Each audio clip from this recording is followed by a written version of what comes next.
جی اعوذ باللہ من الشیطان الرجیم بسم اللہ الرحمن الرحیم۔ اچھا جی، ہمارا اگلا جو ٹاپک ہے وہ ہے فقہ کے مضامین پر، کہ فقہ جو ہے اس میں کون سے اہم ابواب اور مضامین ہیں۔ تو فقہ جو ہے وہ دراصل دو حصوں میں تقسیم ہوتا ہے۔ اس میں جو پہلا حصہ ہے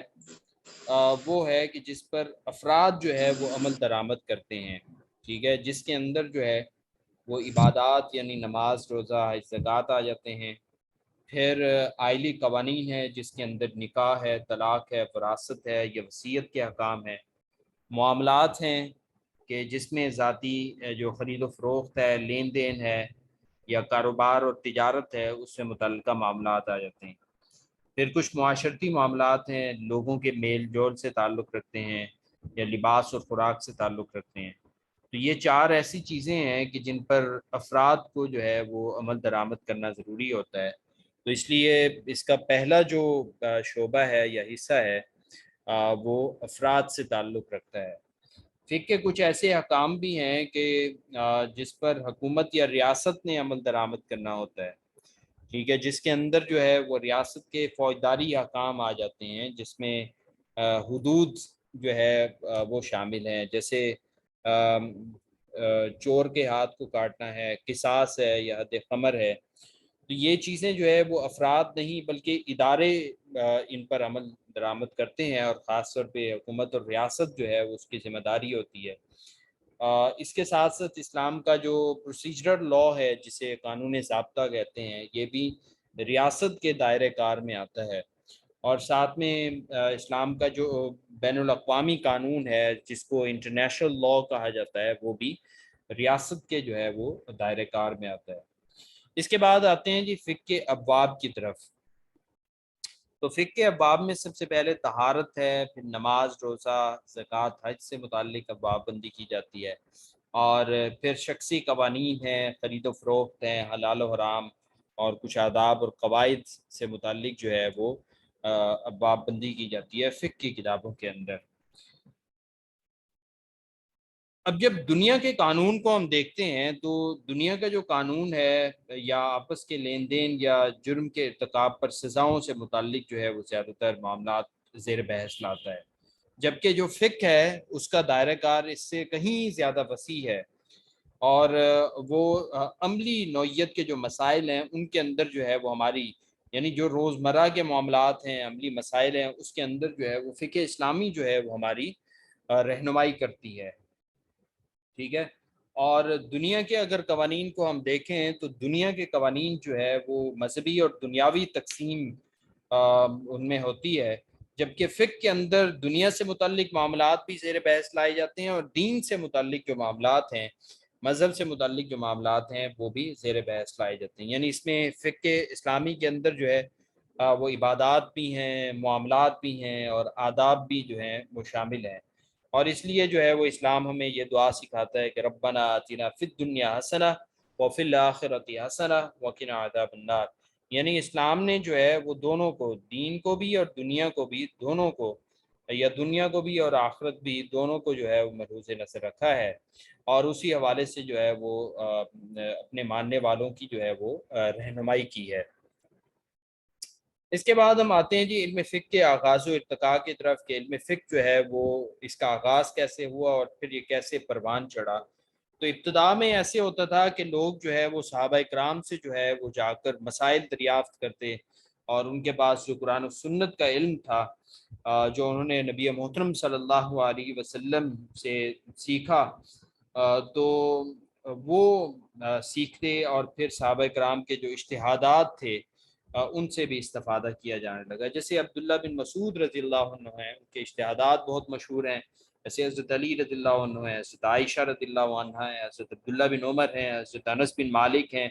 حضرت زید بن ثابت ہیں۔ ان سب کے جو اجتہادات ہیں ان کو ان کے شاگردوں نے جو کہ تابعین تھے انہوں نے مدون کیا، اور بعد میں ان مشہور جو فقہا صحابہ کرام تھے ان کے اجتہادات جو ہے وہ کتابی شکل میں جو ہے وہ ہمارے پاس بعد میں آتے ہیں۔ تو اب یہ پہلی صدی ہجری جو تھی، اس میں صحابہ کرام کے جو اجتہادات تھے ان پہ کام مکمل ہوا، اور صحابہ کرام نے جو قرآن و سنت سے جو احکام نکالے،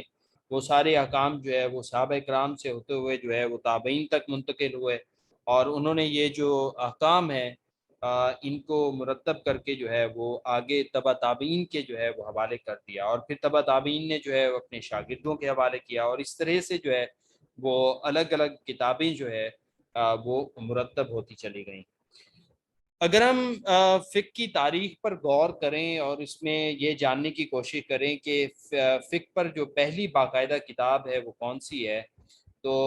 تاریخ کی روشنی میں ہمیں پتہ چلتا ہے کہ کتاب المجموع جو ہے، جو کہ اصلاً امام زید بن علی کی ہے، یہ امام زین العابدین کے صاحبزادے تھے، ان کی کتاب المجموع جو ہے یہ دوسری صدی ہجری کے آغاز میں یہ کتاب آئی، اور یہ پہلی باقاعدہ کتاب تھی۔ دوسری کتابیں جو ہے وہ امام ابو حنیفہ رحمہ اللہ ہیں، ان کی کتابیں ہیں، ان کے شاگرد جو ہیں اور ان کے ہم عصر فقہائے کرام جو ہیں، جس میں امام مالک ہیں، امام اوزاعی ہیں، امام ابو یوسف ہیں، تو ان کی کتابیں ہیں۔ اور پھر دوسری صدی کے بعد جب اسلام جو ہے وہ مزید پھیلنا شروع ہوا، اور جس میں اسلام کی سرحدیں جو ہے وہ چین سے اسپین تک پھیل گئیں، اور اس میں پھر شمالی افریقہ کا علاقہ بھی شامل ہو گیا، مشرق وسطیٰ بھی، افغانستان ہے، وسط ایشیا ہے، ایران ہے، تو یہاں تک اسلام کی جب سرحدیں جو ہے پھیلیں، تو اس کے نتیجے میں یہ ہوا کہ نو مسلم جو ہے وہ اسلامی ریاست کا حصہ بنے، نئے علاقے بھی اسلامی ریاست کا حصہ بنے، اور ریاست کی اس وسعت کے پیش نظر یہ ہوا کہ اب نئے نئے جو ہے وہ معاملات اور مسائل پیش آنے لگے۔ تو پھر اس موقع پر کیا کیا گیا جی، فقہائے کرام کی طرف سے یہ ہوا کہ انہوں نے جو ممکنہ سوالات تھے اور معاملات تھے وہ فرض کر لیے، اور پھر ان فرضی مسائل اور معاملات جو ہیں ان کے جواب تیار کرنا شروع کر دیے۔ تو اسی کو ہم کہتے ہیں فقہ تقدیری۔ یعنی آپ کو فقہ تقدیری جو ہے اس کی تعریف پتہ ہونی چاہیے کہ فقہ تقدیری سے مراد جو ہے ممکنہ سوالات اور معاملات کو فرض کرنا، اور پھر ان کے شریعت اسلامی کی روشنی میں جو ہے وہ جواب تیار کرنا، ٹھیک ہے۔ اور جہاں تک فقہ تقدیری پر کام کرنے والے فقہائے کرام کا تعلق ہے، تو اس میں امام ابو حنیفہ، امام مالک، امام شافعی، امام اوزاعی، امام جریر طبری رحمہ اللہ اور سفیان ثوری رحمہ اللہ، تو یہ وہ فقہائے کرام تھے کہ جنہوں نے جو ہے وہ فقہ تقدیری پر جو ہے وہ کام کیا۔ تو اس میں سب سے پہلے ہم امام ابو حنیفہ رحمہ اللہ جو ہیں ان کے کام کی طرف دیکھیں گے کہ امام ابو حنیفہ جو ہے انہوں نے کوئی 84,000 کے قریب جو ہے وہ مسائل مستنبط کیے، اور پھر آگے ان کے جو شاگرد تھے انہوں نے مزید 5 لاکھ کے قریب مسائل جو ہے وہ مستنبط کیے، یعنی انہوں نے فرض کر کے اور سوچ کے اور شریعت اسلامی کے ماخذ کو سامنے رکھ کے جو ہے ان مسائل کا جو ہے وہ حل پیش کیا، اور اس کے ساتھ ساتھ جو ہے وہ ان کے شاگردوں کے جو شاگرد تھے مزید، انہوں نے مزید 5 لاکھ مسائل سوچے اور پھر ان کے جوابات جو ہیں وہ مرتب کیے۔ تو اس طرح جو ہے وہ احناف کی طرف سے کوئی 10 لاکھ اور 84,000 کے قریب جو ہے وہ مسائل اور ان کے جو شریعت کی روشنی میں جوابات تھے وہ انہوں نے مدون کر دیے۔ جہاں تک امام شافعی کا تعلق ہے، تو امام شافعی نے ایک بڑی مشہور کتاب جو ہے کتاب الام لکھی، جس میں انہوں نے جو ہے وہ لاکھوں مسائل جو ہے وہ درج کیے۔ امام شافعی کا طریقہ کار یہ تھا کہ وہ ایک آیت لیتے، پھر اسی سے متعلق ایک حدیث لیتے، اور جو ممکنہ مسائل تھے وہ سوچتے، اور پھر اس پہ اپنے شاگردوں سے تبادلہ خیال کرتے اور ان کو جو ہے وہ لکھوا لیتے تھے۔ تو اس طرح یہ جو فقہ تقدیری ہے، یہ فقہ اسلامی جو ہے، یہ ایک بہت بڑا کام تھا جس کے اندر جو ہے وہ لاکھوں مسائل کو سوچ کر ہزاروں دماغوں نے معاشرے کے جو حقیقی مسائل تھے ان کو مد نظر رکھتے ہوئے اور حالات کو مد نظر رکھتے ہوئے شریعت کی روشنی میں جو ہے ان کے جواب مرتب کر دیے۔ انہوں نے مسائل مرتب کرنے میں یا فقہ اسلامی کو مدون کرنے میں جو ہے وہ تہذیبی اور حکومتی ضروریات کو بھی سامنے رکھا، اور ساتھ میں جو ہے تہذیبی، تمدنی، انتظامی یا تجارتی جو ضروریات تھیں ان کا بھی جو ہے وہ لحاظ رکھا۔ تو اس طرح سے انہوں نے زندگی کے جتنے بھی شعبہ جات سے اس سے متعلق جو مسائل ہیں وہ اکٹھے کیے، اور پھر ان مسائل کا جو ہے وہ شریعت کی روشنی میں جو ہے وہ حل دیا۔ اچھا، یہاں پہ ایک بہت اہم چیز جو سمجھنے والی ہے، اور جو اسلامی شریعت کا اور فقہ اسلامی کا ایک امتیازی خصوصیت بھی ہے جو دوسرے قوانین سے اسے ممتاز کرتی ہے، وہ یہ ہے کہ احکام کے اخلاقی اور روحانی ثمرات جو ہیں ان کی نشاندہی بھی کی گئی۔ اور یہ آپ لوگوں کے علم میں ہے کہ بہت ساری نصوص ایسی ہیں، قرآنی آیات ایسی ہیں کہ ایک حکم دیا جاتا ہے، ساتھ میں جو ہے اس کے ثمرات کی طرف بھی اشارہ کیا جاتا ہے، جیسے بہت ساری آیات کے آخر میں لعلکم تتقون ہے یا لعلکم تذکرون ہے، ٹھیک ہے۔ تو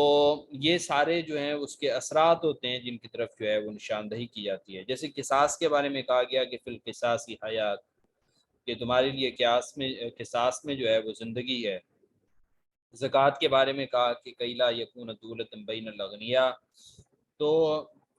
فقہائے کرام جو تھے انہوں نے جو ہے وہ انسانی مزاج، جذبات اور نفسیات کا خیال رکھتے ہوئے جو ہے انہوں نے ان مسائل کو سوچا اور پھر ان کا جو ہے وہ حل پیش کیا۔ تو یہاں تک جو ہے محاضرات فقہ کا جو پہلا خطبہ تھا اس کا خلاصہ جو ہے وہ مکمل ہو گیا۔